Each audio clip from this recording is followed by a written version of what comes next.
E aí, torcedor santista? Estamos de volta com mais um vídeo exclusivo e notícias quentinhas para você. Antes de começar, inscreva-se no canal e deixe seu like. Isso é essencial para você não perder nenhuma novidade do Peixão. Agora, sem mais demora, vamos às notícias. Logo na saída do treino, uma cena contida pela pressa e pelo silêncio se transformou em notícia que atravessou a cidade. O atacante deixou o gramado mais cedo, apoiado, olhos cerrados, e foi encaminhado direto para exames. Gesto que acendeu imediato alarme entre quem acompanha o clube. O teste que ele aceitou fazer no CT Rei Pelé, ao contrário do que muitos esperavam, não foi um ensaio de recuperação rotineiro, mas uma tentativa calculada de aferir-se, em condições de sacrifício, conseguiria disputar o confronto decisivo da 36ª rodada do Brasileirão diante do Sport, partida que pode representar divisão entre permanência e queda para o Peixe.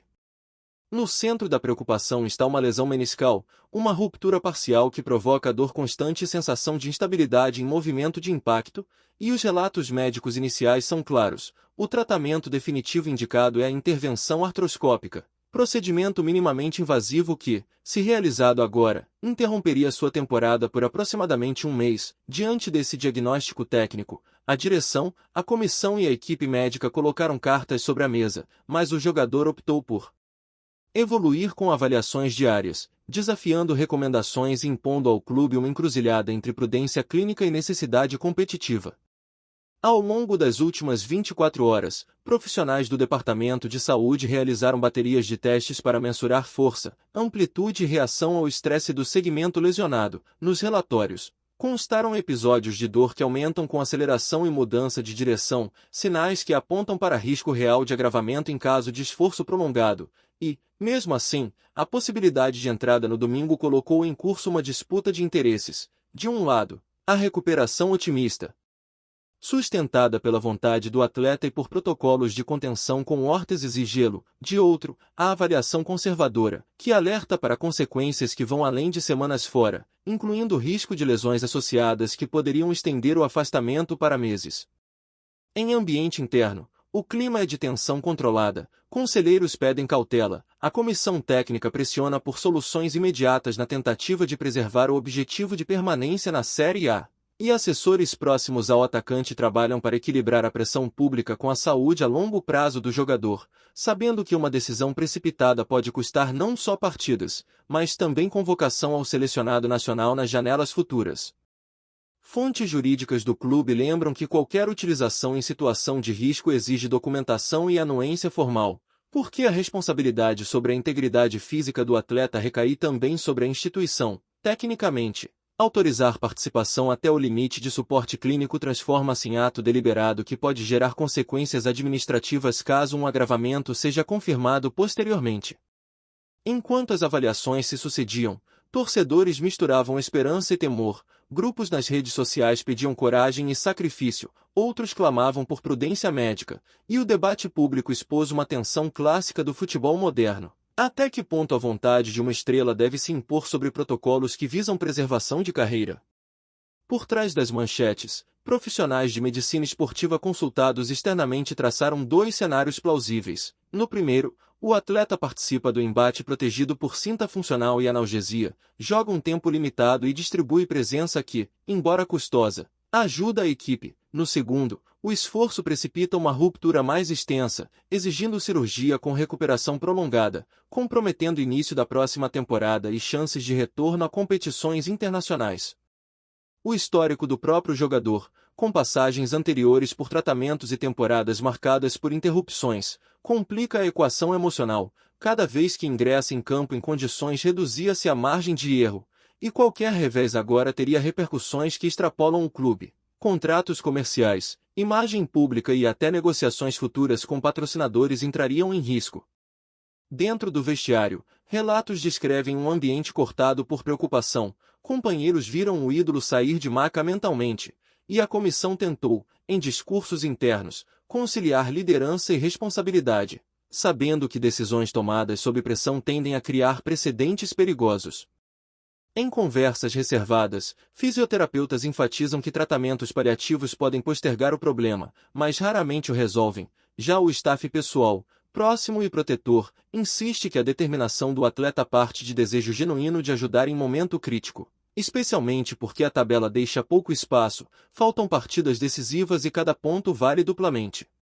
Para o clube, a equação esportiva é cruel. Empate ou vitória possível com presença do astro poderia representar alívio imediato, mas a ausência prolongada de um dos maiores nomes do elenco colocaria a equipe em rota de reconstrução forçada em plena temporada, com perda de receitas, apelo de torcedor e impacto nas negociações de mercado. Ninguém poderia imaginar que a manhã que começou com um clima de celebração na Vila Belmiro terminaria se transformando em um dos dias mais dolorosos da história recente do Santos, e tudo começou com um vídeo amador gravado por um torcedor que, ao perceber a movimentação incomum ao redor do CT Rei Pelé, decidiu ligar a câmera e acabou captando um trecho que mudaria completamente o humor da torcida, funcionários correndo, médicos entrando apressados, seguranças tentando bloquear a passagem e um burburinho crescente repetindo a mesma frase que gerou pânico imediato: é grave, é o Neymar, ele caiu de mau jeito, mas o vídeo corta antes que qualquer imagem do atleta apareça, criando um mistério sufocante que explodiu nas redes sociais e transformou o que seria um dia comum em uma tragédia esportiva que ninguém estava preparado para enfrentar. Rapidamente, a notícia se espalhou por grupos de torcedores, programas esportivos, páginas de internet e perfis influentes, todos compartilhando a mesma dúvida angustiante: o que realmente aconteceu com Neymar no treino fechado do Santos? Um treino que deveria ser apenas um preparativo de rotina, mas que agora se tornava centro de uma tempestade de especulações e medo entre aqueles que sonhavam com uma temporada de glórias e renascimento. À medida que as primeiras informações começaram a surgir de forma desencontrada, repórteres que cobrem o dia a dia do clube passaram a relatar que a queda ocorreu em um lance simples, quase banal, durante um coletivo interno, quando Neymar tentou um drible característico, acelerou demais o movimento e acabou torcendo a perna em um ângulo preocupante, fazendo com que ele fosse ao chão imediatamente, segurando o joelho com expressão de dor e chamando a atenção de todos que estavam ao redor. Jogadores que inicialmente acharam que se tratava de mais um choque normal de treino se aproximaram e, ao perceber a gravidade, pediram socorro com desespero visível. E alguns relatos indicam que o clima ficou tão pesado que alguns atletas chegaram a se afastar e virar de costas, incapazes de assistir ao ídolo e companheiro naquele estado que mostrava claramente que algo sério havia acontecido. A partir daí, o caos tomou conta do ambiente, fisioterapeutas correram, médicos ordenaram silêncio, massagistas tentaram estabilizar a perna do jogador e os seguranças bloquearam qualquer pessoa de se aproximar demais, criando um círculo ao redor de Neymar em uma cena que mistura aflição, impotência e incredulidade, enquanto ele tentava conter a dor, mas não conseguia disfarçar o sofrimento estampado no rosto. O clima dentro do CT se tornou tão tenso que, segundo testemunhas, alguns funcionários começaram a chorar ao perceber que a expressão de Neymar lembrava lesões graves do passado, gerando um déjà-vu traumático tanto para o atleta quanto para todos que acompanharam sua carreira marcada por momentos brilhantes, mas também por episódios dolorosos que interromperam sua trajetória em momentos decisivos. A notícia, mesmo sem confirmação oficial, correu como um rastilho de pólvora, causando desespero imediato entre os torcedores que imaginavam que a volta de Neymar ao Santos seria a chave para recolocar o clube no caminho das grandes conquistas. E agora se viam diante da possibilidade assustadora de perder seu maior símbolo justamente quando mais precisavam dele. Enquanto isso, veículos de imprensa começaram a cercar a Vila Belmiro, tentando obter informações, mas a diretoria adotou um silêncio absoluto que apenas aumentou a sensação de mistério e preocupação, pois quando o clube evita falar, normalmente é porque a situação é pior do que aparenta, e essa interpretação se espalhou rapidamente entre os torcedores mais experientes que já viveram crises de todos os tipos. Momentos depois, uma ambulância deixou o CT escoltada por seguranças do clube, com portas fechadas e vidros escurecidos, mas mesmo assim alguns torcedores relataram ter ouvido gritos de dor quando a maca foi movimentada, aumentando ainda mais o clima de tragédia que pairava sobre a cidade de Santos. A especulação se intensificou quando jornalistas passaram a divulgar que a lesão poderia envolver ligamentos, o que geralmente significa meses de recuperação, e esse simples rumor foi suficiente para mergulhar a torcida em uma mistura de tristeza, revolta e profunda preocupação com o futuro do time na temporada. Em meio a esse turbilhão, ex-jogadores, comentaristas e figuras importantes do futebol brasileiro começaram a se pronunciar nas redes sociais, mostrando solidariedade a Neymar e ao Santos e destacando que, independentemente da rivalidade entre clubes, ver um ídolo nacional novamente lesionado é algo que entristece qualquer pessoa que acompanha o esporte. Enquanto isso, médicos consultados por programas de TV tentavam explicar tecnicamente possível gravidade da lesão, descrevendo cenários que iam desde um trauma moderado até rupturas sérias que poderiam tirar o jogador dos gramados por longos períodos. Mas todos concordavam em um ponto: a dor intensa relatada e a forma como Neymar caiu eram sinais preocupantes. Na internet, vídeos e fotos começaram a surgir mostrando torcedores chorando em frente ao estádio, segurando bandeiras, camisas e cartazes, como se tentassem enviar apoio ao jogador que, para muitos, representa mais do que um atleta, representa memória afetiva, esperança esportiva e o maior símbolo da identidade santista nas últimas décadas. A cada minuto, mais informações surgiam, algumas contraditórias, outras alarmantes, como relatos de que Neymar teria sido levado diretamente para uma ressonância emergencial, procedimento comum em casos de suspeita de lesão ligamentar, e isso fez com que a ansiedade atingisse níveis absurdos, pois todos queriam a confirmação que ainda não vinha. Em paralelo, surgiram detalhes sobre a reação dos companheiros de equipe, e fontes internas relatam que o vestiário ficou completamente abalado após o incidente, com alguns jogadores sentando no chão, em silêncio absoluto, enquanto outros tentavam entender o que aconteceu revendo mentalmente o lance que culminou na queda do craque. A comissão técnica, segundo relatos, interrompeu o treino imediatamente após o acidente, pois ninguém tinha condição emocional de continuar, o que demonstra o tamanho do impacto psicológico que a lesão causou não apenas no clube, mas em todos que convivem diariamente com Neymar. O clima na cidade de Santos também mudou drasticamente. Bares que exibiam treinos e programas esportivos foram tomados por torcedores aflitos. Ruas próximas ao CT se encheram de curiosos e grupos de aficionados passaram a circular com celulares na mão esperando qualquer atualização oficial que pudesse trazer alívio.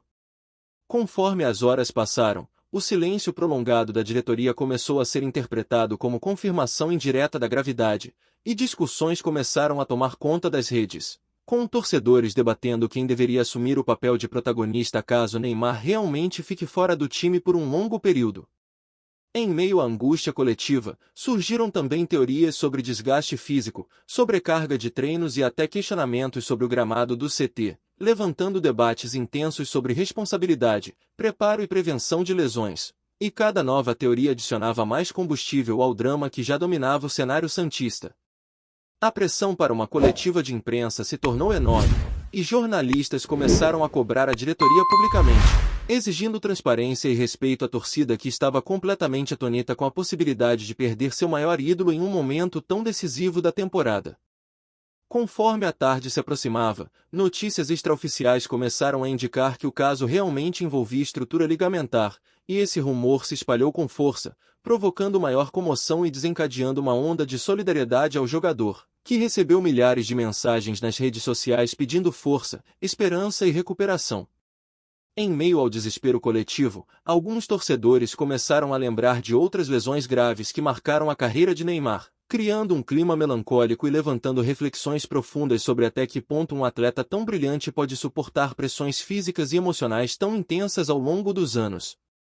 O Santos, percebendo o caos, decidiu organizar uma reunião emergencial para preparar o comunicado oficial, mas segundo fontes, até mesmo os dirigentes estavam abalados, pois sabiam que qualquer palavra mal colocada poderia transformar a tragédia esportiva em uma crise ainda maior. A torcida, já emocionalmente fragilizada por anos de turbulências esportivas, sentia essa lesão como uma ferida aberta, pois a presença de Neymar no elenco representava esperança, reconstrução e a chance de escrever um capítulo glorioso na história do clube. E agora tudo parecia ameaçado por um único lance infeliz. A cidade inteira começou a viver ares de velório, com comerciantes comentando o acidente, crianças perguntando sobre a gravidade da lesão e idosos relembrando épocas em que grandes ídolos também sofreram com o peso da responsabilidade e do excesso de jogos. Enquanto isso, repórteres se aglomeravam na frente do hospital onde Neymar estava internado, aguardando qualquer sinal, qualquer movimento, qualquer declaração que pudesse oferecer um fio de esperança aos milhões de torcedores que acompanhavam cada atualização com o coração apertado. O silêncio do jogador nas redes sociais apenas aumentava o mistério, pois Neymar é conhecido por se pronunciar rapidamente em momentos importantes, e o fato de não ter postado nada fez com que muitos interpretassem isso como um indício de que ele ainda estava em avaliação e, possivelmente, tentando processar a gravidade do que havia acontecido. Especialistas em medicina esportiva passaram a participar de programas de TV explicando como funciona o processo de recuperação de lesões de joelho, detalhando procedimentos, prazos e riscos, e embora tentassem manter um tom profissional, muitos acabavam admitindo que a situação parecia realmente séria. Em paralelo, ex-companheiros de Neymar começaram a publicar mensagens de apoio, algumas diretas, outras mais discretas, todas demonstrando preocupação genuína pela saúde do craque que, mesmo sendo uma celebridade absoluta, sempre manteve laços afetivos com quem conviveu em diferentes fases da carreira. A torcida, vendo a repercussão global do acidente, começou a ter uma percepção ainda mais dolorosa, pois percebia que aquele momento não afetava apenas o Santos, mas sim o futebol mundial, que perdia temporariamente um de seus maiores talentos por causa de um lance infeliz e aparentemente inevitável. A espera pelo boletim oficial se tornou quase insuportável, e cada minuto parecia uma eternidade para quem acompanhava ansiosamente qualquer possível atualização. E esse clima sufocante se tornou uma espécie de experiência coletiva que unia todos em torno de um sentimento comum, esperança misturada com medo. Quando finalmente surgiram indícios de que o Santos se preparava para divulgar a situação, o país inteiro ficou em alerta, programas interromperam transmissões. Portais prepararam manchetes e torcedores correram para suas telas esperando notícias que poderiam mudar o destino da temporada. A diretoria, ciente da responsabilidade, tratou o caso com enorme cuidado, e fontes internas relatam que até o momento final dirigentes ainda discutiam a melhor forma de comunicar a gravidade da lesão sem gerar um colapso emocional na torcida. No fim do dia, independentemente do boletim que viria, já estava claro que a tragédia do treino havia marcado profundamente não apenas o Santos, mas o país inteiro, e que a lesão de Neymar, pela carga simbólica que representa, seria lembrada como um dos episódios mais chocantes da história recente do clube. Enquanto o comunicado oficial se aproxima, milhões de torcedores permanecem com olhos marejados e coração apertado, esperando pelo desfecho de um capítulo que começou com um vídeo tremido e, desde então, evoluiu para uma das narrativas mais dramáticas, dolorosas e emocionalmente devastadoras que o Santos viveu nos últimos anos. Aqui no nosso canal, trazemos notícias fresquinhas do Santos todos os dias. Inscreva-se no canal e deixe seu like para continuar recebendo informações exclusivas sobre o nosso peixão. E não esqueça de compartilhar sua opinião sobre essa notícia nos comentários, ela é muito importante para o Santos. Até o próximo vídeo.